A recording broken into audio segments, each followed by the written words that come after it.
నగరంలో సంచలనం సృష్టించిన హత్య కేసు వెలుగులోకి వచ్చింది.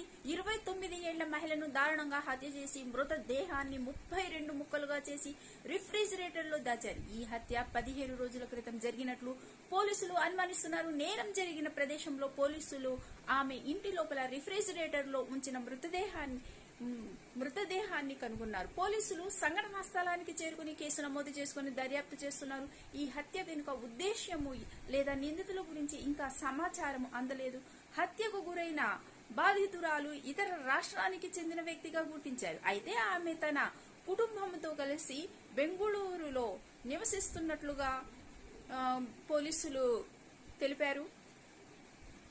మృతురాలి కుటుంబ సభ్యులు ఇంటికి రావడంతో హత్య విషయము వెలుగులోకి వచ్చింది.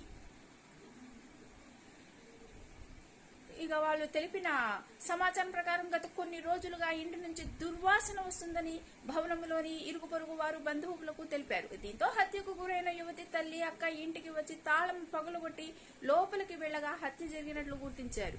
3 నెలల క్రితమే నగరంలోకి వాయాలి కావల్ పైప్ లైన్ రోడ్డులోని వీరన్న భవన్ సమీపంలో ఇంట్లో అద్దెకు దిగినట్లు చెబుతున్నారు. ఈ ఘటనకు సంబంధించిన పోలీసులు సమాచారం ఇచ్చారు స్థానికులు. దీంతో ఫోరెన్సిక్ బృందం డాగ్ స్క్వాడ్ ఘటనా స్థలానికి చేరుకొని కేసు సంబంధించిన సమగ్ర సమాచారం సేకరిస్తున్నారు. ఈ సంఘటనపై బెంగళూరు సెంట్రల్ డివిజన్ అదనపు పోలీస్ కమిషనర్ సతీష్ మాట్లాడుతూ ఒకే వ్యక్తి ఈ హత్యకు పాల్పడినట్లు అనుమానిస్తున్నామన్నారు. మృతదేహము ముక్కలుగా సింగిల్ డోర్ ఫ్రిడ్జ్ లో ఉంచారు. మృతి చెందిన మహిళ పశ్చిమ బెంగాల్ రాష్ట్రానికి చెందిన మహాలక్ష్మిగా గుర్తించారు.